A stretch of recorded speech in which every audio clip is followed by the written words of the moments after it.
तो हम लोगों ने बेटा लास्ट सेशन में एनर्जी का एक्सप्रेशन डिराइव किया था और एनर्जी आई थी -2π² mk² z²e⁴ ये एनर्जी है किसी भी इलेक्ट्रॉन की जो कि सर्टेन ऑर्बिट में रिवॉल्व कर रहा है, यानी कि इलेक्ट्रॉन अगर हाइड्रोजन के, हीलियम के, लिथियम के किसी भी ऑर्बिट में रिवॉल्व कर रहा है तो उसकी एनर्जी का फॉर्मूला अपने पास है।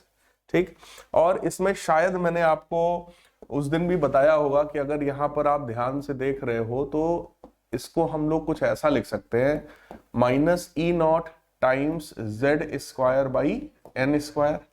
और इसमें देखिए ये जो E0 है, E0 का मतलब ये जो कुछ भी कांस्टेंट है ना, और z और n को छोड़कर जो कुछ भी था ये सब कांस्टेंट है। इसको हटा दो, इसको हटा दो, ये दो चीजों को आप हटा दीजिए तो देखो पाई, m, k, e और h ये सब के सब कांस्टेंट्स हैं। यानी कि ये जो कांस्टेंट हम लोगों ने यहाँ पे लिखा ना E0, इस E0 की वैल्यू है 2π² m k²e⁴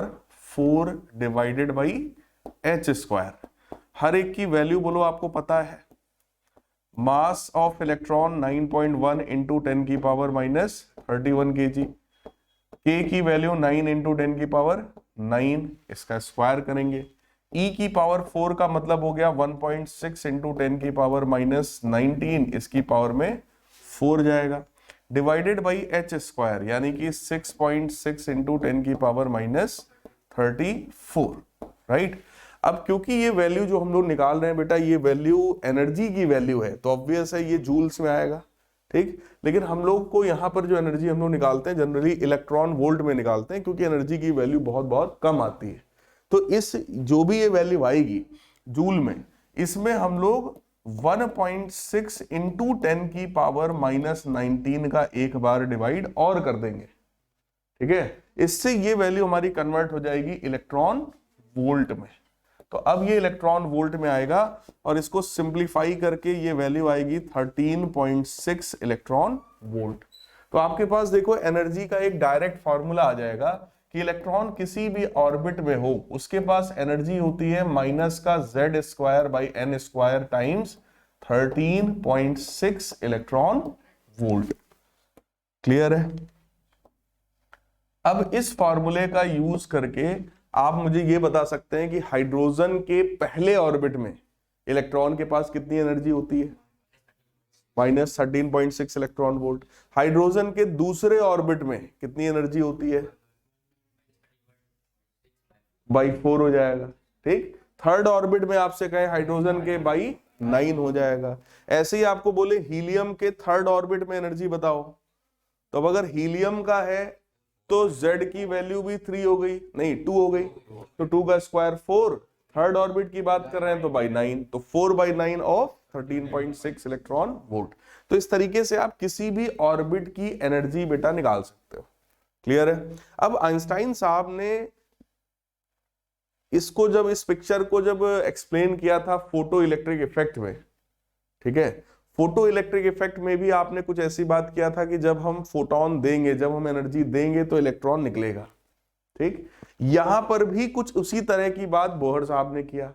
उन्होंने ये कहा कि अगर एक सर्टेन ऑर्बिट में इलेक्ट्रॉन की एनर्जी जैसे हमको पता हो, फॉर एग्जांपल कोई एक ऑर्बिट ये है और कोई एक ऑर्बिट बाहर है, देखो ये कोई एक ऑर्बिट आप N2 मान लो और एक कोई ये ऑर्बिट है जो कि N1 ऑर्बिट है। ठीक, अब सोचो अगर कोई इलेक्ट्रॉन N2 ऑर्बिट में रिवॉल्व कर रहा है, ठीक, तो N2 ऑर्बिट में उसकी अपनी एक सर्टेन एनर्जी होगी, that will B -13.6 upon n², in fact N2², right, उसकी अपनी एक एनर्जी रही होगी। और अगर मैं चाहता हूं कि उस इलेक्ट्रॉन को हम लोग N2 से N1 वाले ऑर्बिट में ले आए, ठीक, N1 वाले ऑर्बिट में रहने के लिए बोलो अलग एनर्जी है, उस एनर्जी की वैल्यू क्या है? -13.6/n1²। सही है? कहने का मतलब इस ऑर्बिट में एनर्जी अलग है, इस वाले ऑर्बिट में एनर्जी अलग है, दोनों में एनर्जीज का जो डिफरेंस होगा वही तो एनर्जी या तो रिलीज होएगी या तो एब्सॉर्ब होएगी। मतलब फॉर एग्जांपल आपको समझाने के लिए अगर मैं एग्जांपल दे दूं, मान लो इस वाले ऑर्बिट में जब इलेक्ट्रॉन घूम रहा है तो उसके बाद 20 जूल की एनर्जी है, और इस वाले ऑर्बिट में रहने के लिए उसको केवल 15 जूल की एनर्जी चाहिए। तो अगर उसको 20 वाले से 15 में आना है तो उसको 5 जूल एनर्जी रेडिएट करना पड़ेगा, और यही एनर्जी का जो डिफरेंस है वो फोटोन के रूप में रिलीज हो जाता है। बात समझ में आई? यानी कि energy in orbit N2, energy in orbit N2 minus energy in orbit N1, this difference will be h new, क्योंकि ये जो डिफरेंस है ये फोटोन के फॉर्म में रिलीज हो जाएगा। तो इस कंडीशन को बोहर साहब ने कहा ये फ्रीक्वेंसी कंडीशन है, यानी कि किसी एक ऑर्बिट से, हायर ऑर्बिट से जब इलेक्ट्रॉन लोअर ऑर्बिट में जाता है तो एनर्जी रिलीज करता है, और कितनी एनर्जी रिलीज करेगा फोटोन के फॉर्म में, h न्यू के बराबर। तो आपसे इस पर अब सर्टेन टाइप के क्वेश्चंस पूछे आते हैं कि भैया फ्रीक्वेंसी बता दो, कितनी फ्रीक्वेंसी का फोटोन इमिट हुआ, कितने वेवलेंथ का फोटोन इमिट हुआ, जैसा फोटो इलेक्ट्रिक इफेक्ट में था। कुछ उसी तरह के क्वेश्चंस आपसे यहां पर पूछे जा सकते हैं। क्लियर? अब हम लोग सेम चीज को थोड़ा डिटेल में डिराइव करने वाले हैं, और उसका एकदम जो स्पेक्ट्रम है उसकी तरफ अब हम लोग बढ़ रहे हैं।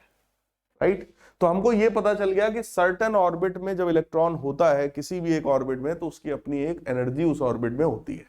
क्लियर? तो आइए निकालते हैं एनर्जी का फॉर्मूला।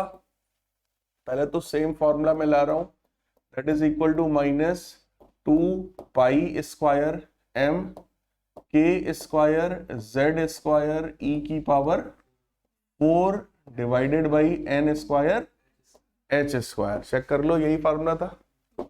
अब अगर हम लोग एनर्जी निकालें बेटा N2 ऑर्बिट में, है ना, तो N2 ऑर्बिट में जब करोगे तो क्या यही सेम आएगी वैल्यू? यही सेम वैल्यू आएगी, सिर्फ उसकी जगह पर N2 हो जाएगा भाई। तो हम लोग यहां पर केवल N2 कर देंगे। ठीक? सेम आप उसकी एनर्जी निकालो किसी N1 ऑर्बिट में, है ना, अगेन सेम वैल्यू आएगी, सिर्फ क्या डिफरेंस आएगा, इस बार N2 की जगह N1 हो जाएगा। क्लियर? और अगर हम लोग उस वाली कंडीशन को अप्लाई करें, यानी फ्रीक्वेंसी कंडीशन को हम लोग अप्लाई करें, तो वो ये था कि अगर ट्रांजिशन हो रहा है आपका N2 से N1 में, है ना, तो सर्टेन एनर्जी जो है वो रेडिएट होने वाली है। और आप सोचो जरा, energy in N2 minus energy in N1 अगर आप करोगे तो इन दोनों में से कुछ कॉमन भी दिख रहा होगा आपको। क्या कॉमन दिख रहा है भाई? 2 π² m k² z² e की पावर 4 अपॉन h²। बोलो, इतनी चीज कॉमन हो जाएगी। अंदर क्या बनेगा इसके बारे में अगर देखेंगे तो क्या -1/N2² आएगा, माइनस, और इसका देखेंगे तो फिर से -1/N1² बचेगा। That should be equal to h new, और h न्यू को हम लोग क्या लिख सकते हैं, hc/λ।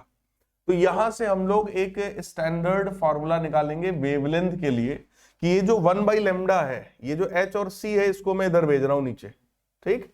जैसे ही हम इसको नीचे भेजेंगे, जरा चेक करिएगा, 2 π² m k²। देखो, बात हाइड्रोजन की हो रही है तो z बराबर 1 ही रहेगा। अब हम लोग हाइड्रोजन के लिए स्पेसिफिक बात कर रहे हैं, तो z बराबर 1 हो गया, e की पावर 4 डिवाइडेड बाई, ये h इधर जाएगा, बोलो h³ बनेगा, और c भी नीचे ला रहे हैं तो एक c भी आ जाएगा वहां। सही है? So we are now deriving for hydrogen. तो ये ध्यान रखना, for hydrogen z is equal to 1। तो z का बवाल खत्म हो गया। अब सिर्फ अंदर क्या बचेगा, 1/N1² माइनस 1/N2²। तो ये बेटा पूरा फॉर्मूला आ गया कि अगर कभी ट्रांजिशन हो रहा हो N2 से N1 में, चेक कर लो भाई, N2 से N1 ऑर्बिट में अगर इलेक्ट्रॉन आ रहा होगा तो वो इतने वेवलेंथ का फोटोन इमिट करेगा। क्लियर? अब ये ब्रैकेट के बाहर ये जो कुछ भी आपको दिख रहा है, क्योंकि ये सब का सब एक कांस्टेंट है, तो इसको एक नया नाम दिया गया, रिडबर्ग्स कांस्टेंट। तो this is Rydberg's constant capital R. Rydberg's constant की वैल्यू हो गई 2 pi square m k square e की power 4 divided by c h cube, right. बाहर जो कुछ भी था सब कांस्टेंट था, इसलिए उसको एक नया नाम दे दिया गया रिडबर्ग्स कांस्टेंट। और रिडबर्ग्स कांस्टेंट की वैल्यू कोई बताएगा? 1.097 इंटू 10 टू द पावर 7 पर मीटर, ये इसकी वैल्यू होती है रिडबर्ग्स कांस्टेंट की, राइट। रट लेना ये वैल्यू, ये काम में आएगा आपके। और ये डायरेक्ट फॉर्मूला अब आपके पास आ गया, 1 by lambda is R times 1 by n1 square minus 1 by n2 square, ठीक है। जिसमें n1 कौन सा ऑर्बिट है? फाइनल, फर्स्ट वाला नहीं है। n2 से n1 में ट्रांजिशन हुआ है, ये बात हमेशा ध्यान रखना, नहीं तो इसी में आप कंफ्यूज रहेंगे हमेशा। n2 से n1 में ट्रांजिशन हुआ है, राइट। n2 से n1 में हुआ है तो समझ लो जिधर हुआ है वो पहले रखा है, जिधर से हुआ है वो बाद में रखा है। तो थोड़ा इस तरीके से दिमाग में रखिएगा ताकि आपको कभी कंफ्यूजन ना हो। हाँ सही है, फाइनल माइनस इनिशियल आप इस तरीके से दिमाग में रख लो कि डिफरेंस का मतलब फाइनल माइनस इनिशियल, तो ये फाइनल है और ये इनिशियल है। n2 से n1 वाले में ट्रांजिशन हुआ है, क्लियर है, ठीक। ये बेटा फॉर्मूला अपने पास आ गया। 1 बाई लेमडा को वेव नंबर भी कहा जाता है, तो कुछ किताबों में ये जो है शायद इस तरीके से लिखा होता है, ठीक है। और इसका मतलब होता है वेव नंबर, क्लियर। तो वेव नंबर मतलब 1 बाई लेमडा। कई बार वेव नंबर की जगह पर उनका सेंस होता है एंगुलर वेव नंबर, कई बार सेंस होता है एंगुलर वेव नंबर। अगर साफ साफ पूछा जाए एंगुलर वेव नंबर बताओ, तो आपको निकालना है 2 पाई बाई लेमडा। 11th में आपने जैसे वेव इक्वेशन पढ़ा है y बराबर a sin omega t minus के एक्स, तो वहां पर वो जो k होता है that is 2 pi by lambda. बात समझ में आ रही है? तो वो जो 2 पाई बाई लेमडा होता है that is angular wave number. तो अगर कभी पूछा जाए एंगुलर वेव नंबर तो क्या निकालोगे? 2 पाई बाई लेमडा, तो दोनों तरफ 2 पाई का मल्टीप्लाई कर देंगे। बात समझ में आई? केवल 1 बाई लेमडा अगर आप निकाल रहे हो तो that is wave number. Wavelength पूछा जाए तो लेमडा निकालेंगे, फ्रीक्वेंसी पूछी जाएगी तो सी बाई लेमडा निकालेंगे। बोलो यार, मतलब लेमडा निकाल लेंगे और फिर सी बाई लेमडा कर देंगे, क्लियर। या इसी फॉर्मूले में आप सी का मल्टीप्लाई कर लो इधर भी और इधर भी, तो ये बन जाएगी फ्रीक्वेंसी। अब बताओ इतने में कोई डाउट हो तो? सही है। हाइड्रोजन जो होता है बेटा इस फॉर्मूले के बेसिस पर, अगर फॉर्मूला आप ध्यान से देखो तो 1 by lambda is equal to R times 1 by n1 square minus 1 by n2 square, ठीक। ये हमारे पास एक स्टैंडर्ड फॉर्मूला आया है ट्रांजिशन के लिए, ठीक है। अब आप चेक करो जरा इसका सेंस क्या है। सेंस ये है कि यहां पर ट्रांजिशन हो रहा है n2 से n1 में, ठीक।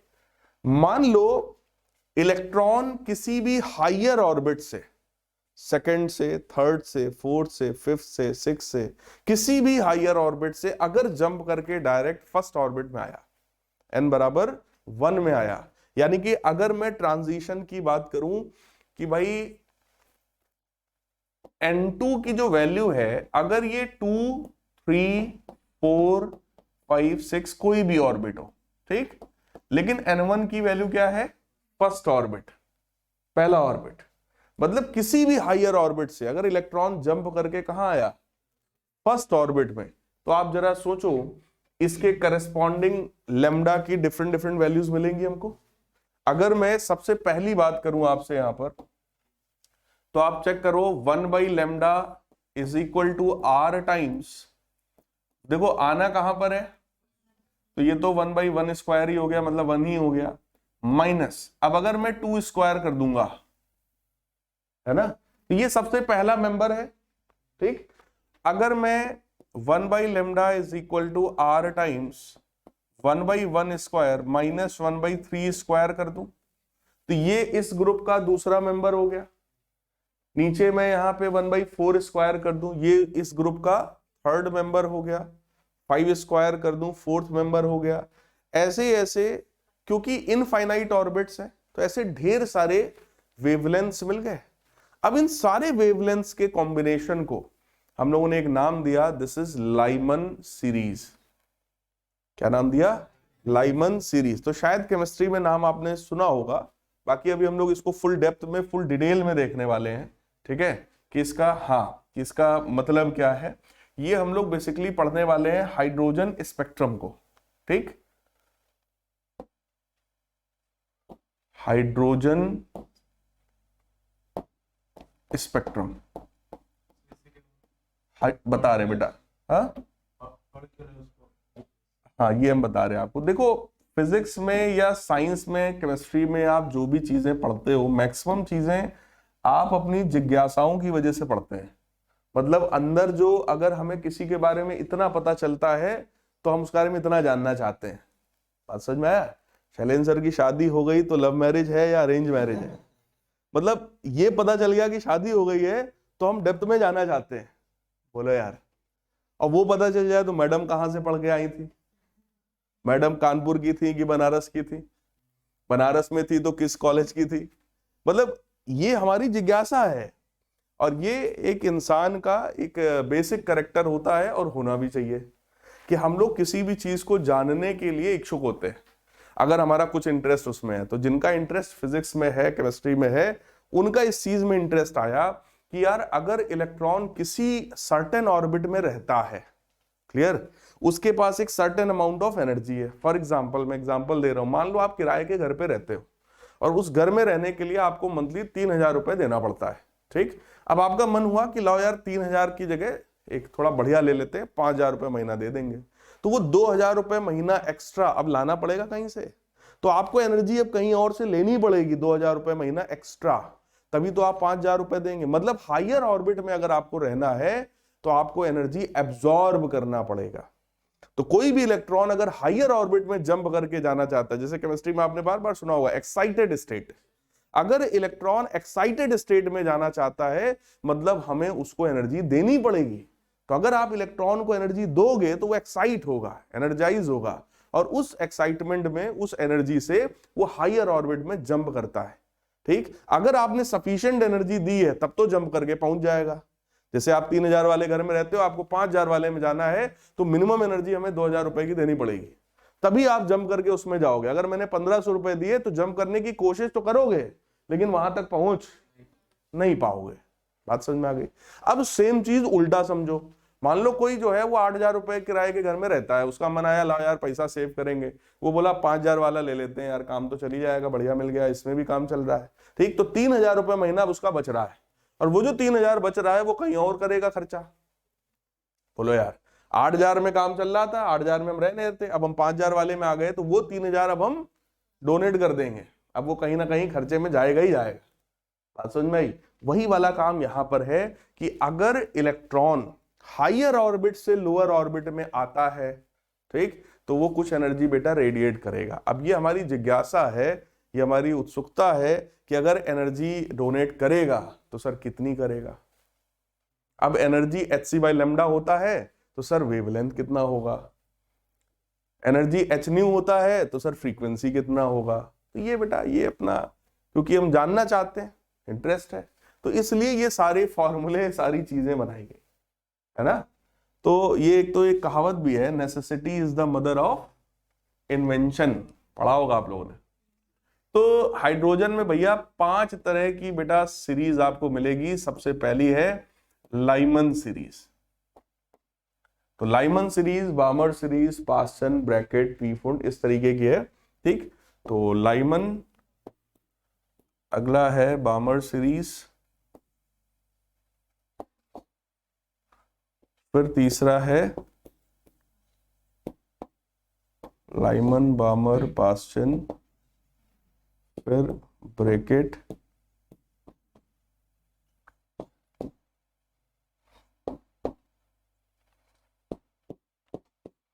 और पीफुंड सीरीज। क्लियर है क्या? 3-4 और क्या, इसमें क्या आधा होगा, ये सब जाने रहो भाई, ये आधे अधूरे चक्कर ना पड़ो।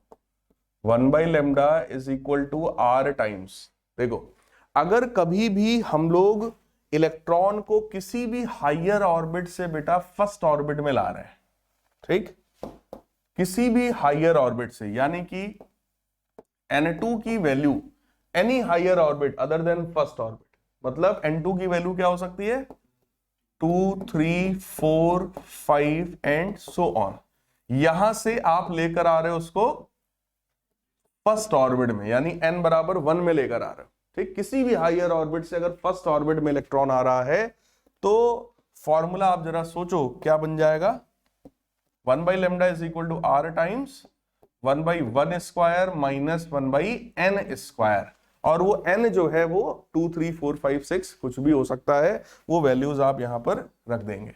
क्लियर है? इतने बताओ भाई, कोई डाउट हो इस फॉर्मूले में तो बताइए, ठीक। लाइमन सीरीज यानी कि ग्रुप ऑफ वेवलेंथ है, ठीक, तो ये इलेक्ट्रोमैग्नेटिक स्पेक्ट्रम में भी कहीं ना कहीं लाई करेगा, तो ये किस रीजन में लाई करता है, कोई बताएगा? यस, ये अल्ट्रा वायलेट रीजन में, अल्ट्रा वायलेट रीजन में ये लाई करता है, ठीक। अब इसके बाद की वेवलेंथ्स की अगर मैं आपसे बात करूं, जैसे मान लो बामर सीरीज, बामर सीरीज में आप जंप कराओगे 3, 4, 5, 6 किसी भी हायर ऑर्बिट से, अगर आप सेकंड ऑर्बिट में इलेक्ट्रॉन को जंप करा रहे हैं, ठीक। अब सेकंड पे अगर जंप कर रहा है वो भी हायर से, तो ऑब्वियस है सेकंड के ऊपर वाले से ही आ रहा होगा, ठीक। सेकंड के ऊपर वाला 3 से शुरू होता है, यानी कि अब जो फॉर्मूला होगा बेटा वो 1/λ is equal to R times 1/2 square minus 1/n square, और ये जो n होगा ये आपका 3, 4, 5, 6, 7 एंड सो ऑन, कुछ इस तरीके का होगा। क्लियर? ये जो सारे जो ग्रुप ऑफ वेवलेंथ्स होंगे, ठीक, ये सारे के सारे जो वेवलेंथ है ये किस रीजन में होते हैं, विजिबल रीजन में लाई करते हैं, ठीक है। 4000 से 7000 एंगस्ट्रॉम वाले रेंज में ये सब लाई करेंगे। इसके बाद बेटा अगर पास्टन की हम लोग बात करें तो N2 जो होगा वो 4 से स्टार्ट होगा, 4, 5, 6, 7 से हम इसको जंप करा के ला रहे हैं थर्ड ऑर्बिट, ठीक। सिमिलरली यहां पर N2 की वैल्यू होगी 5, 6, 7, 8, यहां से आप जंप करा के लाओगे फोर्थ पर, और यहां पर 6, 7, 8, 9 इसको हम लोग जंप करा के लाएंगे कहां पर, 5 पर। पैटर्न समझ में आ रहा है? सारे फॉर्मूले भाई एक जैसे हैं, इसमें कुछ रटना नहीं है बेटा। लॉजिक अगर आपके दिमाग में क्लियर है तो ये सब बना लोगे, सिर्फ सीक्वेंस याद कर लो, Lyman, बामर, Paschen, bracket, P full, बस।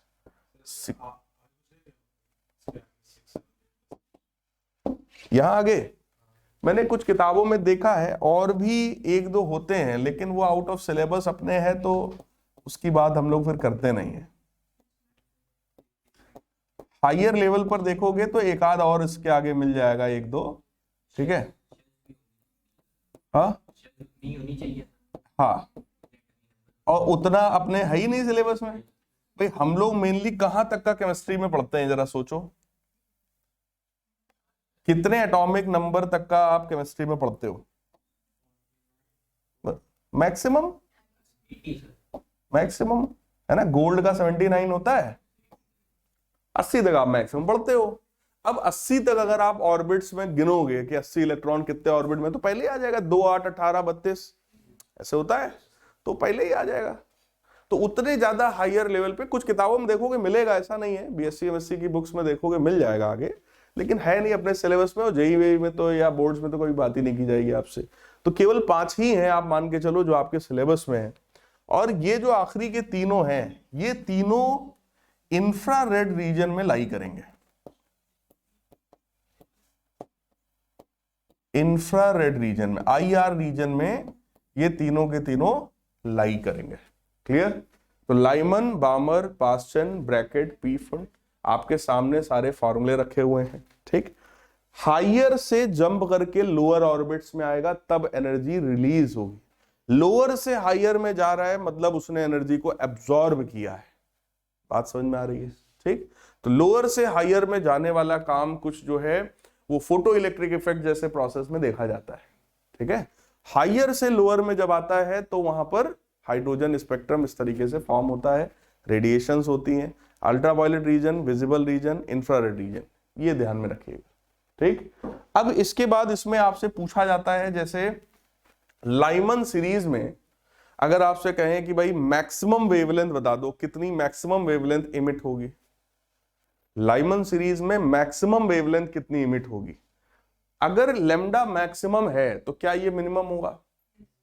अगर ये मिनिमम है तो जो सब्ट्रैक्ट हो रहा है वो मैक्सिमम होगा, और वो मैक्सिमम होगा तो नीचे वाला मिनिमम होगा। और n की मिनिमम वैल्यू इस सीरीज में क्या हो सकती है? 2। तो इसका मतलब मैं यहां 2 रख दूंगा तो मेरे को लेमडा मैक्स मिल जाएगा। बात समझ में आया? मतलब अगर मैक्सिमम वेवलेंथ पूछेंगे तो तुम मिनिमम वैल्यू डालोगे, और जब हम मिनिमम वेवलेंथ पूछेंगे तो तुम यहां इंफिनिटी डाल दोगे। बोलो यार, मैक्सिमम सबके लिए कितना है? इंफिनिटी। तो चाहे किसी भी सीरीज में आपसे हम पूछें कि भाई मिनिमम बता दो वैल्यू, लॉजिक देखो एकदम क्लियर है। अगर ये मिनिमम है तो ये पूरा मैक्सिमम, ये पूरा मैक्सिमम है तो ये सब्ट्रैक्ट हो रहा है इसलिए पूरा मिनिमम होगा, और पूरा मिनिमम होगा तो नीचे वाला मैक्सिमम होगा।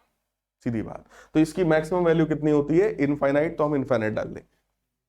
क्लियर? यहीं से आपसे वैल्यू पूछते हैं कि भैया लाइमन सीरीज में एच अल्फा लाइन का वेवलेंथ बता दो। एच अल्फा मतलब पहली वाली मतलब यही 2 रखने पर। समझ में आई बात? एच अल्फा लाइन का वेवलेंथ मतलब यहां पे क्या रखे? 2। H beta line 3, H gamma line मतलब ऐसे 2-3 होता है। तो जनरली शॉर्टेस्ट वेवलेंथ या लॉन्गेस्ट वेवलेंथ, ये क्वेश्चन अक्सर आया करता है कि शॉर्टेस्ट वेवलेंथ बता दो या लॉन्गेस्ट वेवलेंथ बता दो। क्लियर? इसके बाद कह रहे हैं किसी भी स्पेक्ट्रल सीरीज में, है ना, जो एच अल्फा लाइन है, एच बीटा और एच गामा लाइन है, ठीक है, वो लाइन किसी भी सीरीज में आपसे पूछी जा सकती है। क्लियर? तो अब मान लो इसमें पूछे ब्रैकेट सीरीज में एच अल्फा लाइन बता दो, उसका वेवलेंथ बताओ, तो एच अल्फा मतलब पाई रखेंगे हम वहां पे। बात समझ में आ गया? तो ये चीज बेटा ध्यान रखना। इसके बाद एक आखिरी चीज है एनर्जी लेवल डायग्राम। ठीक है, उसकी बात कर लेते हैं यार। एनर्जी लेवल डायग्राम, तो ये सबसे पहला स्टेट है, यहां पर n बराबर 1 होता है, और इस स्टेट को हम लोग बोलते हैं ground state. This is ground state. Ground state पर क्या आप मुझे एनर्जी बता सकते हैं? ग्राउंड स्टेट में जो एनर्जी होती है वो -13.6 इलेक्ट्रॉन वोल्ट के बराबर। इसके बाद देखो जरा ध्यान से, नेक्स्ट ऑर्बिट देखो, ये जो ऑर्बिट है ये n बराबर 2 ऑर्बिट है। n बराबर 2 ऑर्बिट को हम लोग फर्स्ट एक्साइटेड स्टेट भी बोलते हैं। This is first excited state, यानी कि अगर ग्राउंड स्टेट से कोई इलेक्ट्रॉन एक्साइट होगा तो वो कहां पहुंचेगा? पहली एक्साइटेड स्टेट में, यानी n बराबर 2 में। और अगर वो n बराबर 2 में है तो बेटा एनर्जी कितनी है उसके पास? -13.6 बाई 4 इलेक्ट्रॉन वोल्ट। अगर मैं बाई 4 करूंगा तो ये वैल्यू आ जाएगा -3.4 इलेक्ट्रॉन वोल्ट। ठीक, तो ये आएगा आपका माइनस का 3.4 इलेक्ट्रॉन वोल्ट।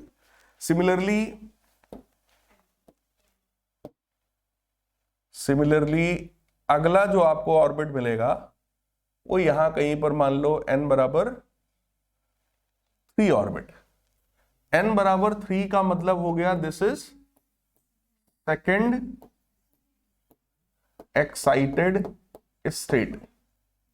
सही है, सेकेंड एक्साइटेड स्टेट, और इसके करस्पॉन्डिंग जो एनर्जी होगी that will B -13.6 by 9 electron volt. और इसको अगर हम लोग सॉल्व करेंगे तो ये आएगा -1.51। -1.51 इलेक्ट्रॉन वोल्ट। सेम ऐसे ही अगला ऑर्बिट अपने को मिलेगा। ये ऑर्बिट हो गया n बराबर 4 ऑर्बिट। इसको क्या नाम देंगे? Third excited state. और इसके करस्पॉन्डिंग जो एनर्जी होगी that will B -13.6 by 16 electron volt. और इसको आप सॉल्व करोगे तो आएगा -0.85। तो एनर्जी बढ़ रही है घट रही है? बढ़ रही है। मैग्नीट्यूड में घट रहा है, बट क्योंकि वो माइनस में है इसलिए बढ़ रहा है। और एक चीज आप पैटर्न में ध्यान दो, क्या है? गैप जो हम लोग यहां पर शो कर रहे हैं वो गैप लगातार कम हो रहा है। क्यों कम हो रहा है?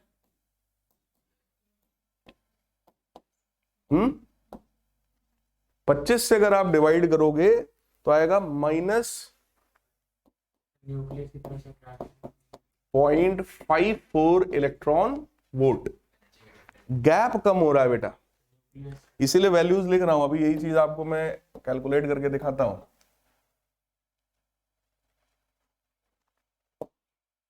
n बराबर 6 ऑर्बिट पर आओ और उसके करस्पॉन्डिंग एनर्जी अगर हम लोग निकालेंगे, energy in 6th orbit, that will B -13.6 by 36 electron volt.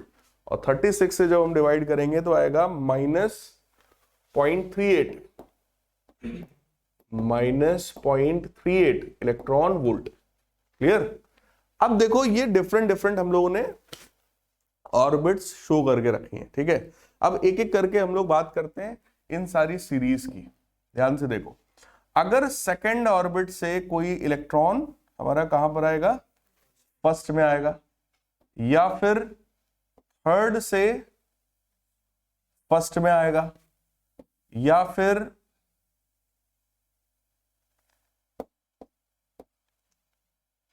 इस वाले से आएगा, है ना, फोर्थ से फर्स्ट में, या फिर फिफ्थ से फर्स्ट में आएगा,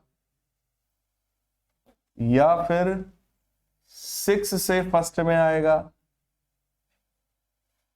है ना भाई, या फिर किसी भी हायर ऑर्बिट से। अब देखो ऐसी बहुत सी ऑर्बिट्स हो सकती हैं यार, है ना, किसी भी हायर ऑर्बिट से, n बराबर इंफिनिटी से भी अगर वो फर्स्ट ऑर्बिट में आ रहा है तो ये सारी जो लाइंस हैं, इन सारी लाइंस को कंबाइंड फॉर्म में आपने नाम दिया लाइमन सीरीज। बात समझ में आई? ठीक। So this as a combined lines are known as Lyman series. और लाइमन सीरीज में जो एनर्जी रेडिएट होगी that will be in the form of ultraviolet radiations. ठीक। सेम इसी तरीके से थर्ड से सेकंड पर कोई इलेक्ट्रॉन आए, या फिर फोर्थ से सेकंड पर आए,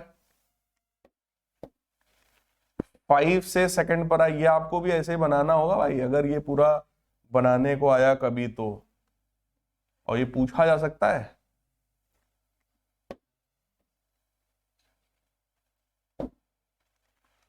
या किसी भी हायर ऑर्बिट से अगर सेकंड पर आएगा तो ये पूरा का पूरा कंबाइंड फॉर्म में क्या कहलाएगा? ये हो गया आपका बर्नर्ड सीरीज। और इसमें जो रेडिएशंस होंगे they will be in visible region. Same ऐसे ही भाई इधर होगा।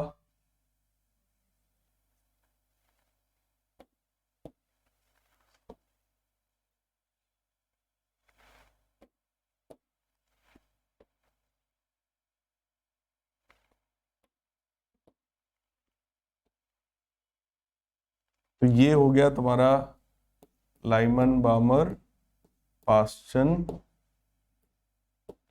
ये इंफ्रारेड रीजन में। सेम इसी तरीके से फोर्थ ऑर्बिट में,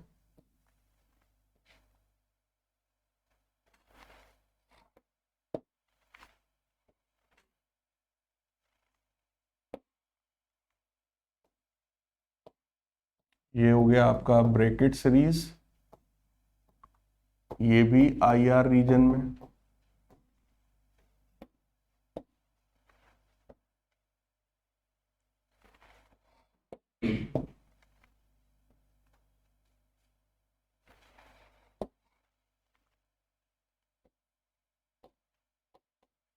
ये हो गया पी फंड सीरीज, ये भी IR रीजन में। ठीक, ये पूरा आपका कहलाता है हाइड्रोजन स्पेक्ट्रम। ठीक, और यही है एनर्जी लेवल डायग्राम। अगर कभी आपसे बनाने को आए, आ सकता है, इंपॉर्टेंट है, आप लोगों को आना चाहिए। अब 2 नंबर 3 नंबर में या लॉन्ग क्वेश्चन में ही जोड़ देंगे। ठीक है, एनर्जी लेवल डायग्राम। कई बार एनर्जी लेवल डायग्राम बनाने को ना देकर इस पर न्यूमेरिकल पूछ देते हैं। आपको ऐसे ही एक एनर्जी लेवल डायग्राम कुछ अपने हिसाब से वो शॉर्ट में बना के दे देंगे और कुछ लाइंस बना के दे देंगे कि इधर से इधर जंप किया, इधर से इधर कर गया, कोई इधर से इधर कर गया, ऐसे 4-5 लाइंस दे देंगे। कहेंगे इनमें से किस लाइन में शॉर्टेस्ट वेवलेंथ का एनर्जी इमिट हुआ, किसका फ्रीक्वेंसी ज्यादा है, इस तरह की बात आएगी। ठीक, देखो किसी भी फर्स्ट ऑर्बिट से सेकंड ऑर्बिट में अगर इलेक्ट्रॉन को आपको भेजना है यानी एक्साइट कराना है तो कितनी एनर्जी रिक्वायर्ड है? भाई इस ऑर्बिट में रहने के लिए ये एनर्जी रिक्वायर्ड है। ठीक, और इधर वाले में उसके पास ये एनर्जी थी, तो अगर आपको इधर से इधर भेजना है, ठीक, तो final energy minus initial energy करो तो डिफरेंस आएगा।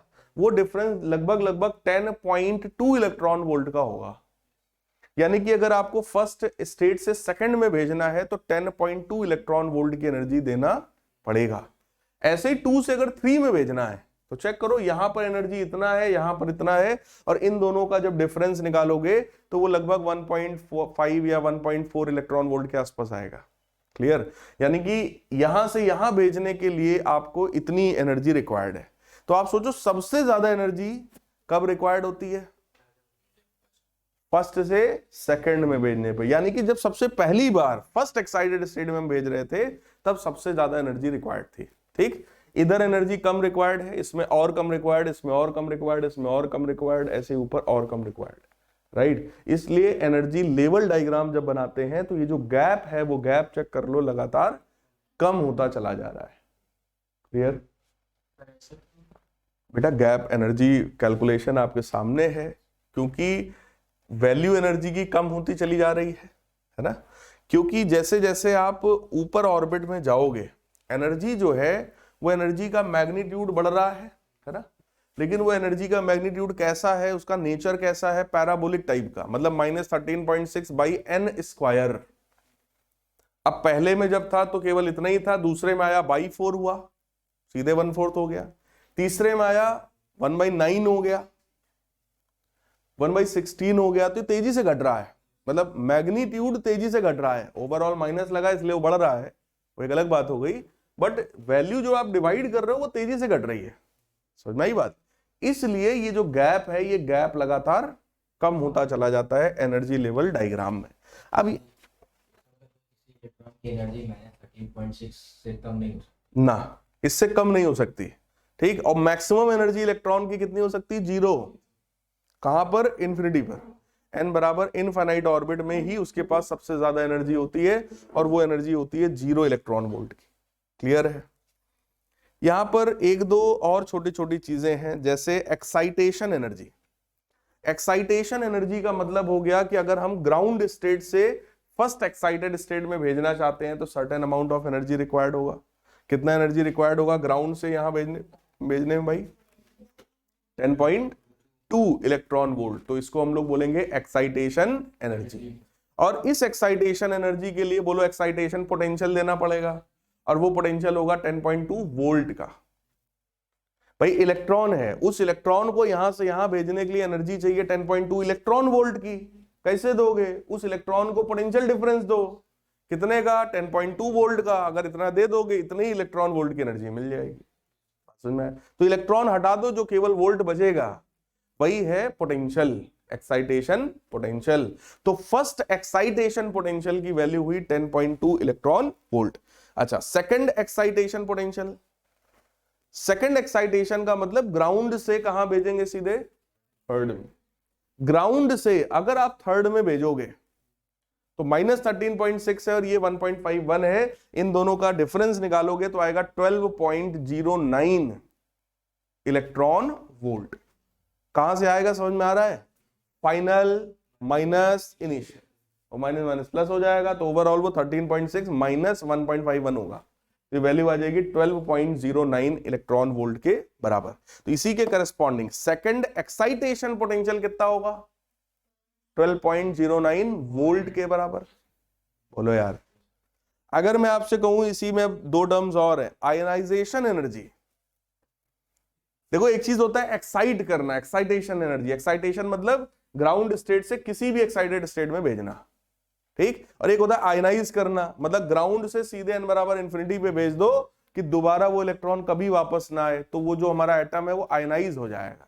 आयनाइज मतलब उसमें पॉजिटिव चार्ज आ जाएगा, इलेक्ट्रॉन निकाल दो तो प्लस हो जाएगा। वो बात समझ में आया? तो आयनाइजेशन एनर्जी की वैल्यू बता सकते हैं। यहां पर एनर्जी कितनी है? n बराबर इंफिनिटी पे कितनी है? 0, तो डिफरेंस कितने का हुआ?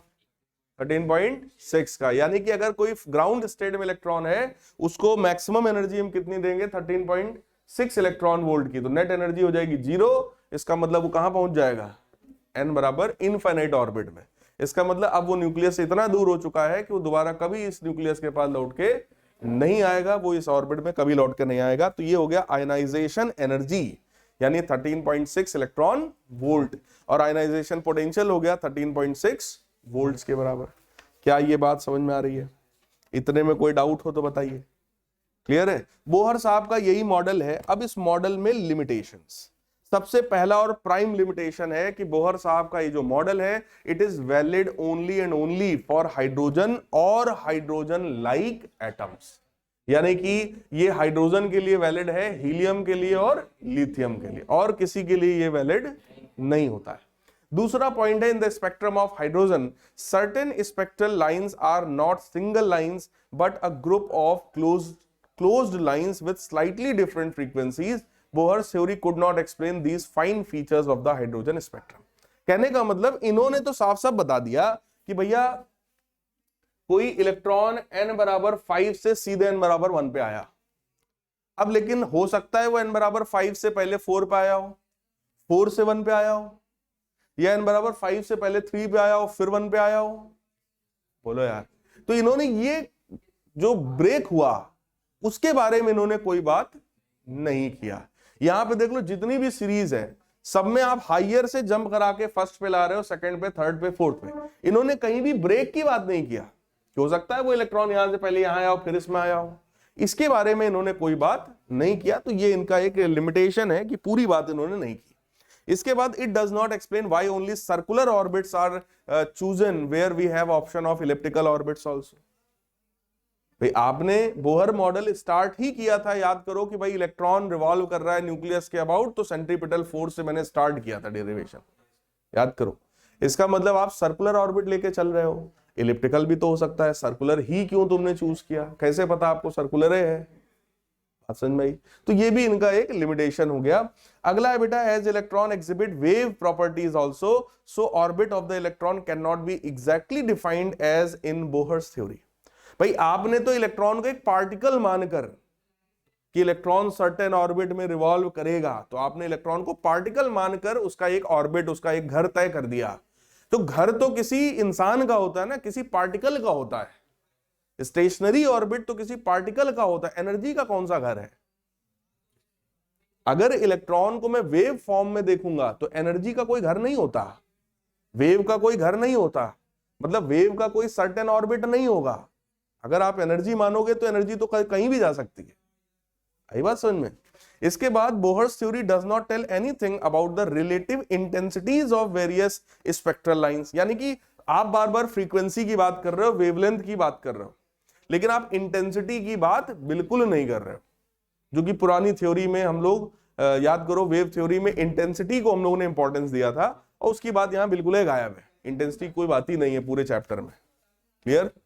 इसके बाद it does not explain further splitting of spectral lines in magnetic field. अब ये जो स्पेक्ट्रल लाइंस हैं इनकी स्प्लिटिंग हो सकती है मैग्नेटिक फील्ड में, अगर रखा जाए तो उसको बोलते हैं जी मान इफेक्ट। या ज़ीमैन इफेक्ट लोग पढ़ लेते हैं। उसके बाद अगर इसी की स्प्लिटिंग इलेक्ट्रिक फील्ड में होती है तो उसका नाम है स्टार्क इफेक्ट। तो स्टार्क इफेक्ट और ज़ीमैन इफेक्ट, इसके बारे में भी इन्होंने कोई बात नहीं की, हालांकि आपके सिलेबस में नहीं है, आप हायर लेवल पे आओगे तब आपके सिलेबस में आएगा। लेकिन आप इतना जरूर समझ सकते हैं कि अगर इलेक्ट्रॉन कहीं से डी एक्साइट होकर के हायर से लोअर लेवल पर अगर वो आ रहा है और तुम उसको इलेक्ट्रिक फील्ड दे दो तो भाई इलेक्ट्रिक फील्ड की वजह से फोर्स लग जाएगा, कुछ इधर उधर हो सकता है, राइट। मतलब अगर इलेक्ट्रिक फील्ड यहां पर आएगी तो इलेक्ट्रॉन के पाथ में बोलो कुछ तो चेंज आएगा, तो ये लाइंस की स्प्लिटिंग हो जाएगी। उसके बारे में इन्होंने कोई बात नहीं किया, जिसको हमने नाम दिया स्टार्क इफेक्ट।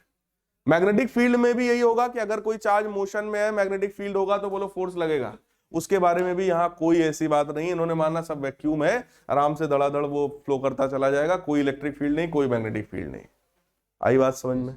तो ये इनके भी मतलब इनकी थ्योरी भी ऐसा नहीं कि बोहर साहब की थ्योरी 100% परफेक्ट थ्योरी है। जैसे जैसे एडवांसमेंट होते गए इनकी थ्योरी में भी कुछ कुछ कमियां जो है लोगों को मिल गई। तो मैंने आपको 6 कमियां इनके मॉडल में बता दी हैं। क्लियर है? तो इस चैप्टर में एटम्स में फिलहाल इतना ही है, नेक्स्ट क्लास में हम लोग आगे देखेंगे इसके।